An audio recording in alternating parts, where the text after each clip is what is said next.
कर्जदार लेकिन ईमानदार। लिस कहानी में एक लड़की की आत्मा मरने के बाद भी अपना कर्ज चुकाने के लिए भटकती रहती है। उसकी आत्मा को तभी शांति मिलती है जब वो अपना कर्ज चुका देती है। वो अपना कर्ज कैसे चुकती है, ये जानने के लिए आपको पढ़नी होगी ये कहानी। हर्ष बस में बैठकर हर रोज की तरह ऑफिस जा रहा था। आज भी वो 10 मिनट लेट था, इसलिए वो बहुत परेशान था। बॉस मुझे आज भी बहुत डांटने वाले हैं, ये सब उसके दिमाग में चल रहा था। तभी उसके कंधे पर किसी ने हाथ रखा और मीठी आवाज में कहा, एक्सक्यूज मी, क्या मैं यहाँ पर बैठ सकती हूँ? हर्ष हाँ बोलने जा रहा था, लेकिन उस खूबसूरत लड़की को देखकर उसकी आवाज गले में ही अटक जाती है और उसने सिर्फ सर हिलाकर हाँ में संकेत दिया। वो लड़की उसके पास बैठ गई। उस लड़की के शरीर में से एक अलग ही मनमोहक खुशबू आ रही थी। उसकी बड़ी बड़ी आंखें थी और लंबे बाल थे। हर्ष की नजर सिर्फ उस लड़की के चेहरे पर टिक गई थी और उसका दिल अब सिर्फ उस लड़की के बारे में सोच रहा था। ऑफिस में बॉस क्या कहेंगे, इसके बारे में वो अब सोच नहीं रहा था। तभी उस लड़की ने हर्ष से पूछा कि आपको कहाँ जाना है? हर्ष उस लड़की को देखकर इतना पागल हो गया था कि वो खुद ही भूल गया कि उसे कहाँ जाना था। वो लड़की मासूमियत भरी नजरों के साथ उसके जवाब का इंतजार कर रही थी। तभी हर्ष को अपना बैग देखकर याद आता है कि वो ऑफिस जा रहा था। याद आते ही हर्ष ने तुरंत लड़की को जवाब दिया, एमजी रोड। वो लड़की मुस्कुराते हुए बोली, आपका स्टॉप बस आने ही वाला है। हर्ष को उस लड़की की आवाज बहुत अच्छी लग रही थी। हर्ष के दिमाग में सिर्फ उस लड़की के बारे में ख्याल आ रहे थे। वो जानता था कि वो एक अनजान लड़की है, फिर भी वो सिर्फ उसी के बारे में लगातार सोच रहा था। तभी उस लड़की ने हर्ष के कंधों पर हाथ रखा और वो बोली, आप कहाँ खो गए? आपका स्टॉप आ गया और मेरा भी। इतना सुनने के बाद हर्ष बहुत खुश हो जाता है क्योंकि अब वो कुछ और पल उस लड़की को देख पाएगा। बस रुकी और वो दोनों उतर गए। इसके बाद हर्ष अपने ऑफिस चला गया और वो लड़की भी अपने ऑफिस चली गई। उस लड़की के बारे में सोचते सोचते हर्ष ऑफिस में पहुंच जाता है। आज बॉस की डांट भी हर्ष पर कोई असर नहीं कर रही थी। उसका पूरा दिन ऑफिस में उस लड़की के बारे में सोचकर चला जाता है। शाम को जब ऑफिस से छुट्टी हुई तभी भी वो बस से घर वापस जाते वक्त उस लड़की के बारे में सोच रहा था। उसकी नजर बस में उसे ही ढूंढ रही थी, पर वो लड़की कहीं नहीं थी। हर्ष घर पहुंचकर डिनर करने के बाद सोने चला गया। नींद में भी उसको उस लड़की के सपने आने लगे। हर्ष को ऐसा सपना आया था कि वो लड़की बहुत दुखी थी और हर्ष की हेल्प मांग रही थी। ऐसा सपना देखकर अचानक उसकी नींद खुल गई और उसे ऐसा लगा कि ज्यादा सोचने के कारण ये सब हो रहा है। हर्ष अपना मन शांत करने के बाद वापस सो जाता है। सुबह वो लेट हो जाता है और जल्दी से तैयार होकर ऑफिस के लिए निकल जाता है। आज भी फिर से उसकी बस छूट जाती है और वो दूसरी बस पकड़ लेता है। आज भी खिड़की वाली सीट खाली थी जिस पर वो कल बैठा था। वो उसी सीट पर जाकर बैठ जाता है। आज हर्ष को उम्मीद नहीं थी कि वो लड़की फिर से आज आएगी, लेकिन थोड़ी देर बाद अचानक हर्ष ने उस लड़की की आवाज सुनी। वो लड़की आज फिर से आई और उसने हर्ष से पूछा, एक्सक्यूज मी, क्या मैं यहाँ पर बैठ सकती हूँ? उसके चेहरे पे आज स्माइल थी। हर्ष ने भी मुस्कुराते हुए उस लड़की को कहा, जी जरूर।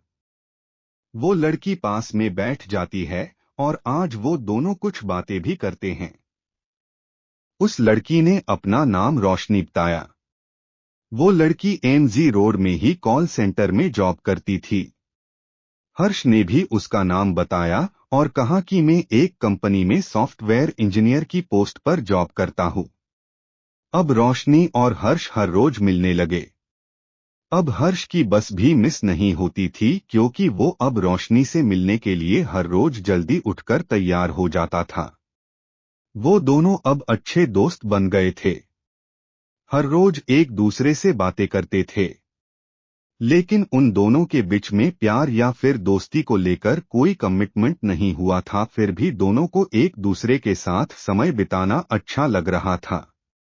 यूं ही दिन बीतते रहे और एक दिन रोशनी बस में आई, लेकिन वो हर रोज की तरह खुश नहीं थी। हर्ष ने उससे पूछा, फिर भी वो कुछ नहीं बोली। थोड़ी देर के बाद रोशनी ने हर्ष से कहा कि मैं तुम्हें कुछ कहना चाहती हूँ, और इतना बोलकर वो रोने लगी। हर्ष ने उसे संभालते हुए कहा, बोलो तुम क्या कहना चाहती हो। रोशनी ने कहा, तुम आज ऑफिस मत जाओ, ऑफिस से छुट्टी ले लो प्लीज। हर्ष ने कहा, बस इतनी सी बात और तुम इसके लिए रो रही हो। मैं नहीं जाऊंगा, अब रोना बंद करो। रोशनी ने कहा, मैं आज का दिन तुम्हारे साथ बिताना चाहती हूँ। हर्ष ने कहा, अच्छा ठीक है, हम आज पूरा दिन पार्क में बैठेंगे और वहीं पर कुछ खा लेंगे, मैं आज ऑफिस नहीं जाऊंगा। दोनों पार्क में पहुंचे। रोशनी बहुत खुश हो गई। दोनों ने कुछ खाया और वो दोनों शाम तक वही पार्क में रहे। शाम के 5 बजे रोशनी ने हर्ष से कहा कि आज तुम मेरा एक आखिरी काम कर दो, और उसने एक लिफाफा हर्ष को दिया। उस लिफाफे में 1 लाख का चेक था और एक लेटर भी था। उस लिफाफे में एक एड्रेस भी लिखा हुआ था। रोशनी ने हर्ष से कहा कि तुम इस एड्रेस पर ये लिफाफा पहुंचा दो। रोशनी ने ये भी कहा कि वास्तव में मैं ही इस लिफाफे को पहुंचना चाहती हूँ, लेकिन मैं वहां पर नहीं जा सकती हूँ क्योंकि मैं उनकी कर्जदार हूँ। मैं उनसे नजर नहीं मिला सकती हूँ। हर्ष ने रोशनी से कहा, तुम फिक्र मत करो, मैं ये काम कर दूंगा। दोनों का मन वापस घर जाने का नहीं था, लेकिन जाना तो था, इसलिए दोनों बस पकड़कर अपने अपने घर पहुंच गए। अगले दिन रविवार था, इसलिए हर्ष सुबह आराम से सोकर 10 बजे जगा। वो तैयार हुआ और उसने ये डिसाइड किया कि वो आज ही उस लिफाफे को उस एड्रेस पर पहुंचा देगा।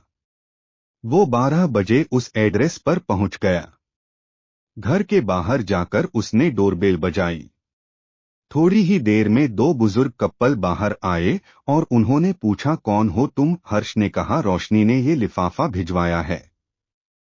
उन दोनों ने एक दूसरे को देखा और फिर हर्ष को कहा कि बेटा तुम अंदर आ जाओ।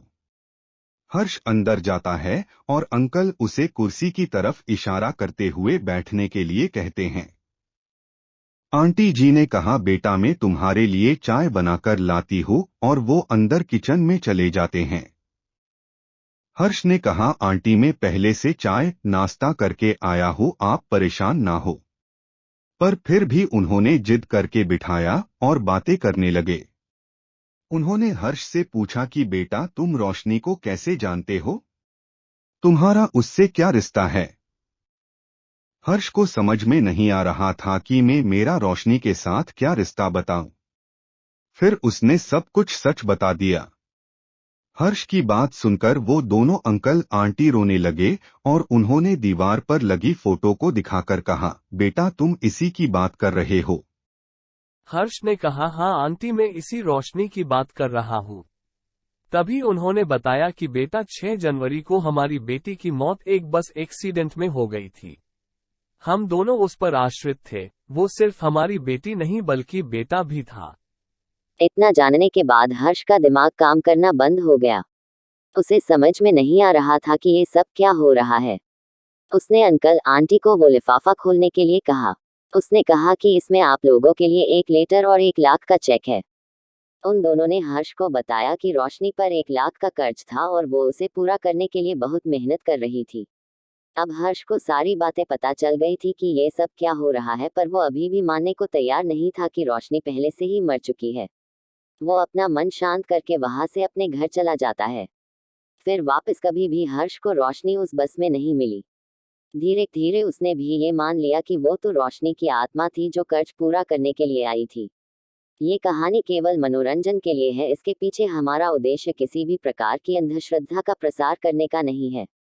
अगर आपको हमारी story real ghost story in Hindi कर्जदार लेकिन ईमानदार अच्छी लगी हो तो अपने दोस्तों के साथ भी शेयर कीजिए और कमेंट में जरूर बताइए कि कैसी लगी।